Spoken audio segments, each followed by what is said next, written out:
مرحبا، كيف الحال؟ إن شاء الله تكونوا بخير.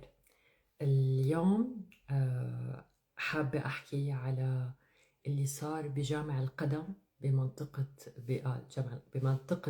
منطقة القدم بالشام. جامع اسمه القدم الكبير، هاي بدمشق. طبعا نحن وزير الأوقاف تبعنا عنتر بن شداد، بس مو على جماعته، يعني هو كتير بتعنتر وكتير بيعمل فيها سبع البرمبة، بس أكيد مش على جماعته. على جماعته الوهابيين التكفيريين اللي جايبين الحمد لله الشر إلى دمشق، ما بيسترجي يحكي معهم شيء. يعني الوزير فيكم تقولوا بلا صلاحيات، يعني للأسف الشديد جدا، الجديد شديد جدا جدا.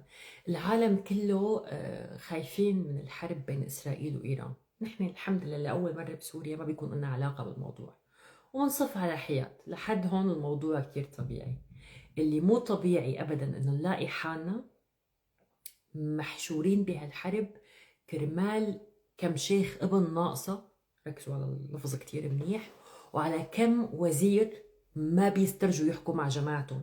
أنا أتحدى أتحدى أتحدى 3 مرات أتحدى وزير الداخلية ووزير الأوقاف مع بعض يروحوا يوقفوا شيخ تبع جامع القدم، يوقفوا يكفوا بلاء عن هالناس. نحن مو ناقصنا، يعني نحن بسوريا والله العظيم قرفانين حروب. إن يعني بالحرب 14 سنة أكلت الأخضر واليابس، ما ضل شيء تقصفه إسرائيل. يعني نحن حتى لو بدنا ندخل حرب، إسرائيل إجت دورت على شيء تقصفه ما بتلاقي. إيه يعني البلد منهارة. بدل ما نفكر نحن نعلم أولادنا البرمجة، بدل ما نفكر نعلمهم إنجليزي وفرنسي، بدل ما نعلمهم موسيقى، بدل ما نعلمهم فنون، لا، ما نعلمهم كيف يصيروا يعملوا مشاكل مع الجيران ومنحشي براسهم أفكار عن القدس. ولكن نحن 17 كيلومتر عن الشام ما عم نسترجي نفشخ سيادتك. مين هذا الشيخ ابن الناقصة؟ برجع بعيد، الشيخ ابن الناقصة اللي شهادة أمه بنص شهادة حسب التعاليم، اللي مسترجي يطلع يعلن حرب مع إسرائيل لحاله من جيمه. يعني انتوا عم تعتقلوا كل شيوخ الجوامع اللي عم تحكي على السلطة. طب ما تعتقلوا هالداشر هذا داشر، هذا داشر يدشرنا معه. يعني مين هاد الفهيم اللي جاي ماسك الأمة الإسلامية والعربية الموجودة بسوريا ولا حشب حرب تحرير؟ قال دي بعت الأولاد القطاقيط على القدس. قدس مين بابا؟ نحن آخرتنا إذا بدنا نشوف القدس ناخد فيها من السفارة الإسرائيلية وندخل لهنيك كزوار للأقصى. هذا آخرنا، مثلهم مثل أي سويدي أو نرويجي أو مدري شو اسمه بيقدم فيزا. نحن نروح على القدس أولاد سوريين؟ لكن نحن لولا أمريكا وتركيا وحطت إيديها بالقصة بعمرنا ما منشوف الشام. بعمرك لا أنت ولا جماعتك بتطلعوا فشخة برا إدلب، جايين تفشخوا على الشعب السوري، جايين تشتروا بهالمساكين وتبيعوا. مينو هالعالم هي اللي حيطة أولادها بهيك حرب؟ ولك ابني نحن الأسد خلصنا منه بمعجزة، جاي أنت بتحشر هالعالم هي بحرب لا طال لا ناقة فيها ولا جمل. ولك نحن إسرائيل مركبة عنا أبراج تغطية بمطار دمشق، ما مسترجي لا وزير الاتصالات ولا وزير الخارجية ولا وزير الداخلية يفتحوا تمون. جاي أنت يا ابن الناقصة تعلم على أفانا، تدخل سوريا كلها بحرب مشان تعمل لك كم خطبة جامع، وملبسي الأولاد عصابات حمر. عصابة اللي تعصبك إن شاء الله بشوفك معلق بساحة الأمويين أو بساحة، يخرب بيت سنتك من حالك ملبسينك اللبس الأحمر وعم بيعدموك. إلهي أنت جاهي ومولاي بهاليوم الفضيل نلاقيك معلق. بدك روح لحالك. والله نعمل لك مثل ما عملوا القدماء في سوريا بالحضارات السورية، كان يعملوا قربان للآلهة. تروح قربان لإسرائيل رايح تخرب بيتنا. أنت يخرب بيتك من حالك. شلون هالداشر ابن الداشر الوزير اللي معينه إيش وضعه؟ وزير الأوقاف طبلني اللي ما خليت حدا ما وظفته من عيلتك. مرتك لحشتها مساعدة مدري مستشارة، ابنك لحشته بالسفارة الألمانية، سكتنا ما حكينا شي. بس ضب جماعتك، ضب جماعتك مانك طبيعي. يعني تصوروا نحن هلأ بسوريا بكل هالخراب اللي نحن فيه، يعني نحن لا في عنا غاز ولا في عنا مازوت ولا في عنا كهرباء مثل عادة الخلق. كبولي هالقصص هي. التعليم وقعان، المشافي حالتها حالة. من فترة ماتت ممرضة ما قدروا يسعفوها بالمشفى اللي بتشتغل فيه، يعني ممرضة عم تشتغل على رأس عملها، اجتها جلطة من كتر ما عنا نقص بالخبرات. المسكينة ماتت ما قدروا يسعفوها بالمشفى. ونحن في حدا داشر ما بدي احكي، بدي احاول قدر الامكان امسك لساني وما اسب. يا رب تصبرني يا رب بجاه الشهر الفضيل، ما تخلينا نفلت. قال وين كان صوتي لما كان ايام بشار؟ ترى حبيبي بس خليني اخلص هالوصلة وبجاوبك من عيني هي قبل هي. قال وين كنت يا عم بشار؟ انتو وين صوتكن هلا؟ شيلك من ايام بشار، اترك لي بشار على طرف. حاج كل ما نحن حكي، كل ما دق الكوز بتجرى بتلاقيه يطلعوا لي بموجة وين كنتي ايام بشار. ولك ايام بشار ما كان يسترجي يحكي هالحكي، دي يفتح جبهه مع اسرائيل. يعني نحن كل هالمشاكل نحن غرقانين فيها. طبعا اللي عم يفتح تمه من المشايخ عن السلطه ثاني يوم بيجي قرار استقالته. انا بتحدى في هذا الفيديو وزير الاوقاف شخصيا، انا بتحداك تروح تقيله لهذا الشيخ اذا بتقدر على جماعتك. إذا ما كلكم خايفين من جماعتكم، من كبيركم الذي علمكم السحر الشرع، لوزيرنا الخارجية، لوزير الداخلية، واسحب وجر. خلي واحد منكم يطلع يناقشه لهالعينتين الداشر. هذا داشر، هذا بده يورطنا بس مو عارفان كيف. عنا نحن تلفزيونات وإذاعة دمشق وشاطرين تدفشوا لنا هالمنقبات، تحطونا إياهم بكل محل. أنا ما عندي مشكلة مع المنقبات، ما عندي مشكلة، بس طلعونا النقاب تبع سوريا، نقاب أهل حلب، نقاب أهل حما. أنا مالي ضد المنقبات، المنقبة إنسانة بحق لها تشتغل ما بدها، بس مو بالوظائف الأمنية. طبعا الوظائف الإعلامية أوكي، ما عادي من حقها تطلع تصير مذيعة، تصير صحفية، تصير شو ما بدها. بس هي النكهة الطائفية تبع التشدد والتزمت ليش عم بتجيبوا لنا إياها؟ شي بمنطقة التل بيطلع واحد بقول والله قال نحن ما بدنا رجال يدخلوا على الطب النسائي بشو اسمها بالمشفى عنا بالتل في نساء. أنا برأيي ما تتداووا أصلا، أنا برأيي تلغوا الطب النسائي من أساسه. أصلا الأعمار بيد الله، لا في داعي مرة تشوف مرتك ولا في داعي رجال. أصلا كمان المرأة في عورة قدامها. خلص شيلوا الطب من أساسه. الأعمار بيد الله، اللي الله بيكتب لها بتعيش الله بيكتب لها ما بتعيش. خلص ليش الطب كله من أساسه؟ أصلا الطب كله بدعة، كله من رجس الشيطان فاجتنبوه. شو هالعالم هاي؟ وبيطلع لنا واحد تاني قال بده يروح يعمل كشف على الناس المفطرة. حبيبي الإيمان ما صدقه العمل. انت اذا شفت واحد مفطر يعني بتغير ايمانك. ترى 3/4 المسلمين المغتربين بألمانيا، بسويد، بكتير دول شبن هدول المغتربين. عليكم بياكلوا قدامهم الفرنسيين وبياكلوا قدامهم الالمان وبياكلوا قدامهم الايطاليين. ترى بتركيا ليش نروح لبعيد؟ طيب يعني هيها كان في دان شفتوا شي مره عم بيجي بقول للمفطرين لا تفطروا؟ ليك تركيا دولة كبيرة إسلامية مليانة جوامع، اللي بده يصوم يصوم واللي ما بده يصوم لا يصوم. شو الشغلة إجبار؟ مثل ما يعني الصلاة عبادة والصيام عبادة، اللي بده يصلي بيصلي واللي ما بده يصلي لا يصلي. شو انت بدك تجر الناس جرى على الجنة؟ وبعدين مين هذا الصايم اللي بشوف واحد عم بياكل بتقوم تنزعج نفسيته؟ ما احنا في عنا اطفال بيت بتاكل، كل اطفال المسلمين بياكلوا. يعني انت شوف الطفل عم بياكل ما بتشتهي، اذا بتشوف واحد كبير عم بياكل بتنتزع صيامك؟ ما بنراعي منين طلعتوا بهالبدع هاي؟ ترى كلياتكم عندكم نسوان بيت، والنسوان بتفطر 7 ايام برمضان. يعني شفت مرتك عم تاكل ما بتحسن تمسك حالك؟ شفت اختك عم تاكل ما بتحسن تمسك حالك؟ شفت امك عم تاكل بتحسن تمسك حالك؟ ترى في مرضى، ترى في كثير حالات، في ناس من متدينه. يعني كل سوريا متدينه تمشي على هيك على السنجه ونص. يعني منين بتجيبون هيك عقليه؟ شي واحد يصطاد الفطرانين، شي واحد يسكر مشفى التل لانه عم بدخلوا رجال على قسم العمليات. شلون هاد؟ شو هالعالم هي؟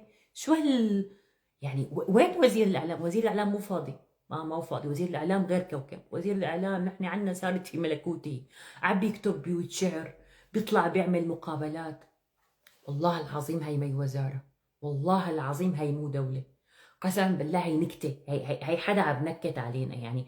تعوا قنعوني انه هذا اللي عم بيصير هي اسمها دوله. دوله شو؟ الدوله فيها سياده، فيها قانون، فيها اشياء. هي شو هي سبهلله. كل واحد بيمسك لك هالجمع وبيقعد بفلت فيه. شي صار وشي ما صار، شي بده يفتح حرب مع اسرائيل، شي بده يجند الشباب الصغار. اطفال. نحن مشكلتنا الكبرى كانت مع قسد انه هي بتجند قاصرين، يعني بتجيب اشخاص قاصرين سواء كانوا نساء ولا رجال تاخذهم على الحرب. نقوم نسمح لواحد امعة داشر، برجع بقول يا ابن الناقصة، شيخ داشر وابن ناقصة، ياخذ اولاد يجندهم ويلبسهم عسكري. هي لو عمل الاسد كنا شلينا عرضه، لو عمل الاسد على ايامه كنا عرضه شليناه. شو عم تجند اطفال؟ هلا على ايام الشرع عادي تاخذوا اطفال صغار عمرهم تحت 12 سنه، اكبر واحد فيهم 12 سنه، اطفال عمرهم بين 5 سنين و 12 سنه. وليش بده يروح وليش بده يروح على القدس؟ نحن شو ودينا على القدس؟ نحن ترى اخر واحد جاب سيره القدس مسحوه من الخريطه. ترى غزه ما ضل فيها بني ادمين، غزه لا ضل فيها ابنيه، لا ضل لك المخيمات مسحوها مسح. بتتذكروا وزير خارجيتنا القديم؟ ايه، اجى سنخرج اوروبا من الخريطه، دول مسحوها، اجت هيك مسحوها. يعني غزه لم تعد موجوده اصلا على الاطلاق، ما بقى في شيء اسمه غزه. يعني طيب جماعه، يعني مشان كم داشر من عندهم حبوا يمزحوا هالمسحه الكبيره، مزحوا، عم بيمزحوا مع حدا ما لن قدوا يا روحي. جماعه حزب المدري شو اسمهم، جنوب لبنان، فضيوا. جنوب لبنان لما اسرائيل غارت عادت كل العالم شكت تحتها وحملت حالها وطلعت. هلا عم بيتبكبكوا يدخلوا على سوريا عم بيتبكبكوا. يعني تصور نحن سوريا اللي نحن اصلا كل الناس بسوريا بده يطلعوا منها بحثا عن الحياه حتى بدون مقومات، عم يترجوا يدخلوا على سوريا. يعني الله يعينهم طبعا، نحن ما بنشمت بحدا، انه قد ما وضعهم سيء، قد ما حياتهم صايره لا تطاق، عم بيموتوا من القصف. الناس عم تسكن بالشوارع. نحن ناقصنا يعني نحن بسوريا الحمد لله عنا كل شيء، وبس ناقصنا نعمل كلام ونجيب اطفال. بك يا ابني روح علمهم انجليزي، علمهم فرنسي، علمهم برمجة، علمهم ذكاء صناعي، علموا العصي على جنابك. بس ما الحق عليك يا داشر، الحق على الوزير الأتشر منك اللي مخليك بالوزارة، الخايف، الوزير اللي عامل تحته رعبة من جماعة هيئة اللي كانوا بالشام، عفوا بإدلب، بقرداحة الجديدة. قرداحتنا الجديدة كل شي فيها كان مشايخ تبع القصص الكاني ماني، ما بيسترجوا يحكوا معهم. هدول ما بينحكى مع هدول عندهم على قولة همام حوت 10 مبشرين من الجنة. هدول شلنا ال10 مبشرين، شلناهم للصحابة نزلناهم محلهم. نحن بنغير بالدين على كيفنا عادي. يعني هو يحكي مع حدا من شيوخة أولي العهد؟ لا طبعا، بيتركوا لهم البلد على راحتهم، حبيبي روح خذ مين ما بدك. هدول أطفال اسمهم أطفال سبايا، هدول يعتبروا بالقانون الدولي مسبيين. هذا اسمه خطاف أطفال، اسمه أنت عم ترهب أطفال. مو حرام؟ طبعا على فكرة حاشا محافظة إدلب، محافظة إدلب محافظات المنفتحة اللي كان فيها ناس كتيرين لطيفين. أصلا نسبة الحجاب بإدلب كانت خفيفة.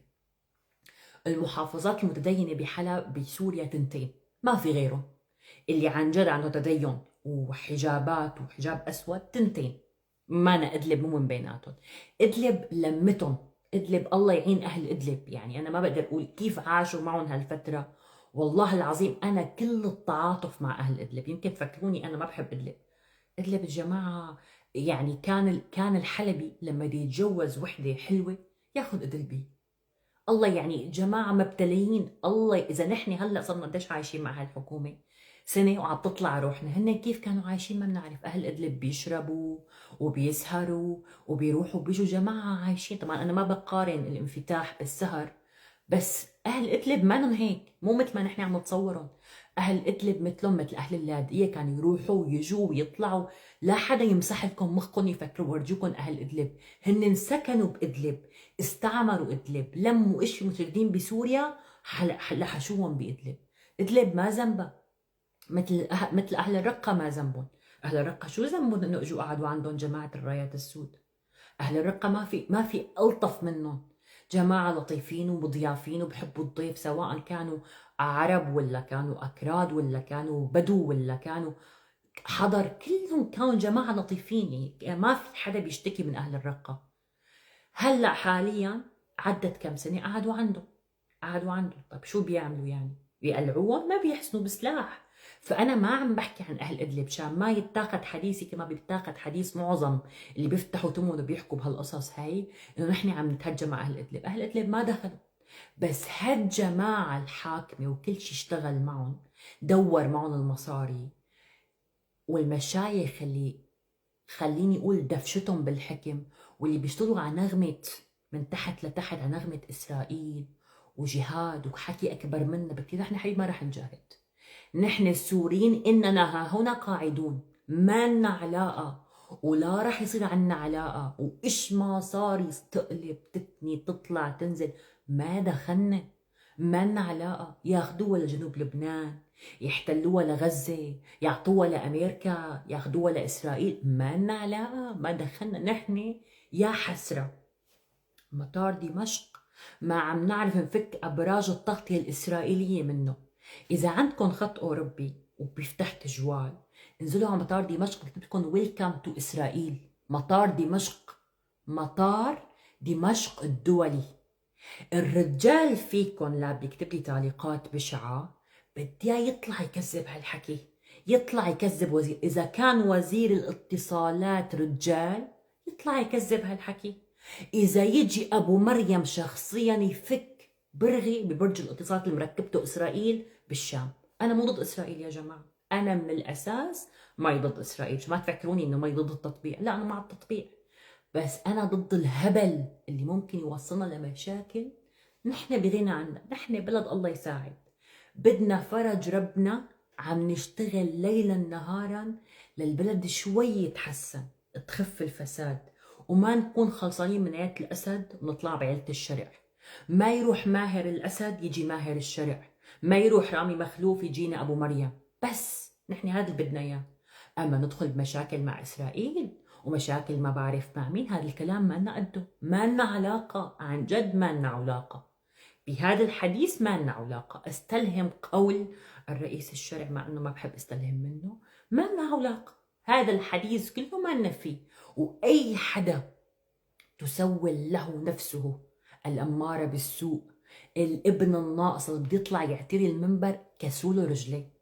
نحن مو ناقصنا منبر الجمعة، هذا مو مشان تروح تعملنا حروب مع دول الجوار حبيبي. منبر الجمعة مشان تحكي عن الناس ما تكب زبالة بالمي، مشان الناس ما تكب زبالة بالشارع، مشان الناس ما تكسر وتضرب وتخبط بعضها برمضان، لأنه هذا اللي عم بصير بالشوارع عيب.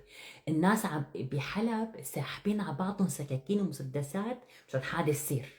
ترى الشيخ هيك شغلته بالحياة، يطلع يهدي النفوس، يخلي هالناس ما تفطر على المسبات والكفريات برمضان. هذا المطلوب من الشيخ، يقول العالم لا تكبوا زبالة من سابع طابق، لا تكب زبالة وتكب العلكة بالأرض، لا تزت الوسخ من الشباك السيارة، ترى هي بلدك، ترى حافظ عليها. ترى نحن هيك بدنا، ما بدنا شيء أكثر من الشيخ. لا تضرب النساء، لا تقتلوا جوازكم للنساء، كمان خلوا النساء تحضر خطب جمعة عادي، خلي يروحوا وما يقتلوا جوازهم. انا ما عم بقول انه احنا ما في عنا عنف، احنا العنف عنا الحمد لله صار من الطرفين. يعني صرنا كنا نسمع قبل جواز عم يقتلوا نسوانهم، هلا صرنا نسمع جواز عم يقتلوا نسوانهم والنسوان عم تقتل رجالها. شيء مسموم، شيء مطبوخ، شيء مقتول، شيء مذبوح. يعني نحن بصراحة ما بقى نلحق عنف بسوريا، فدوارة العنف عم تطلع. فنحن بدنا المشايخ يطلعوا يحكوا، بس طلعوا يحكوا على الفساد، طلعوا يحكوا عن تجار الأسمنة، تجار الغاز، تجار الكهرباء، طلعوا يحكوا عن المسؤولين الفاسدين اللي عم بينغروا بالدولة نغر، اللي ما خلوا شيء للناس، اللي عم بيحاربوا الناس حتى بالغاز اللي بيطبخوا فيه برمضان. يعني ناس ما بتخاف الله لدرجة عم بيقطعوا الغاز برمضان. يعني انتوا عم بتساهموا في تكفير صائم، يعني مو تفطير صائم، تكفير صائم. يعني هذا الإنسان اللي عم بصوم، طبعا الحكومة بتدعي انه هي متدينة، تدعي انه هي متدينة، بنفس الوقت ما عندها ادنى شعور بالمسؤولية انها تخلي هالناس، يعني اغلبية، يمكن شي 20% من الشعب السوري ما يفطروا. تصوروا انه عم بيحاربوا الانسان السوري بلقمته. يعني هن داقت عينهم على، يعني كل موارد الدولة سارقينها ونحن ساكتين ما عم نحكي شيء. سرقوا الانترنت، سرقوا الكهرباء، سرقوا المدري شو، بحجة انه البلد استلموها بهالحالة. ما عم يعطوا للناس رواتب، ما عم يعطوا للناس معاشات، الاساتذة بلا معاشات، ممرضين بلا معاشات. هيئة او منظمة الصحة العالمية عم تتحش بحلق وزارة الصحة كل شهر هالقد مصاري. وزارة الصحة وينها؟ 3/4 الأطباء والممرضين ما عم يستلموا رواتبهم. ما في رواتب بوزارة الصحة، ما في رواتب بوزارة التربية. الفساد وصلان لعند الله، يعني وصلان للطيف الفساد. كل هالحكي هذا احنا ممشينه. اتصالات فلتانة، هن بروحوا بجيبوا انترنت فضائي والشعب ياكل هوا. اغلى انترنت بالعالم، اسوأ انترنت بالعالم بتلاقوه بسوريا. اغلى بلد، الاجارات، الحياه، الفواتير، الكهرباء، كل هاد مو مشكله. بس تصل معكم يا اولاد الناقصه ما تخلوا الناس تفطر برمضان. يخرب بكم على هالدين. ايش هالدين هذا؟ يعني ايش هالدين هذا؟ الدين مو تطلع تصيح بالميكروفونات بمناطق المسيحيه. الدين ما تطلع تروح تصطاد مين المفطر برمضان. الدين انك تطعمي شعبك. لك المؤمنين على الاقل يا اخي فهمنا. ما لك علاقة بالأكراد، وما لك علاقة بالأقليات، وما دخلك بدروز، وما دخلك شو كمان، وما دخلك بالعلويين، وما بدك تساعد هدول، وكل شيء إسلام سنة كيوت ما بدك تحكي معهم. طيب مين عم بصوم برمضان؟ الكفار يعني؟ بس أفهم مين اللي صايم برمضان؟ مين المتأثر بقطع الغاز؟ المسيحي ولا الدرزي ولا العلوي؟ ما هدول كلهم ما بصوموا. مين عم بصوم؟ عم بصوم المسلم السني. انت شعبك ما بتحترمه، ايش اساوي لك انا؟ الشيخ لازم يطلع يدعي اللهم اهلك كل من قطع الغاز على هالناس. بس اهلكوا، فطسوا، ادعوا عليه. كل شي غلى الكهرباء على هالناس، الله يهنيه برزقه. هيك لازم يدعوا شيوخ الجوامع، ما حدا بيزعل منهم.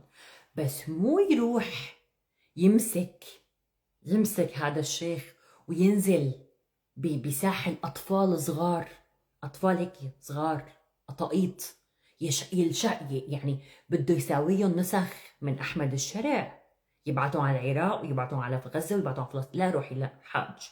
ترى يعني أحمد الشرع الوحيد من بين كل رفقاته طلع عايش. هذا حالة نادرة. أما بقية الأشخاص اللي راحوا على العراق رجعوا موتى، بالتوابيت رجعوا لأهلهم بالتوابيت. نحن لن نعيد التاريخ مرة ثانية، لن نعيد التاريخ مرة ثانية. لك أخي الكريم، والله ما عم بقول إنه العلويين ما بصوموا، بس يعني الأغلبية العلويين ما بصوموا. على كل حالك يصوموا ولا ما يصوموا ما هي مشكلتي. أنا مشكلتي إنه عم بيقطعوا الغاز حتى على السنة. يعني لا أحد مستثنى. مو هي قاعدتك الشعبية؟ مو الأسد كان معتمد على العلويين والشرع معتمد على الأمويين؟ نحن ماشيين معك بسياستك. مين اللي هلأ محروم الغاز؟ أكثر فئة متضررة من حرمان الغاز مين؟ مين؟ أهل الشام، أهل حلب، وأهل باقي المحافظات اللي هي كلها سنة، سنة بيور. سنة بيور، يعني تخيلوا ناس سنة بيور وعم ينحرموا الغاز. يعني هو ما عم يحترم حدا، ما عم يحترم حدا أبدا. وكما فعل في إدلب سيفعل في دمشق. تيتي مثل ما رحتي ولا جيتي. على كل حال خلص اللايف حاليا. رح نكمل على منصة تيك توك، تابعونا هنيك. شكرا كثير لكم. بتلاقوا الرابط بالتعليقات، وشكرا.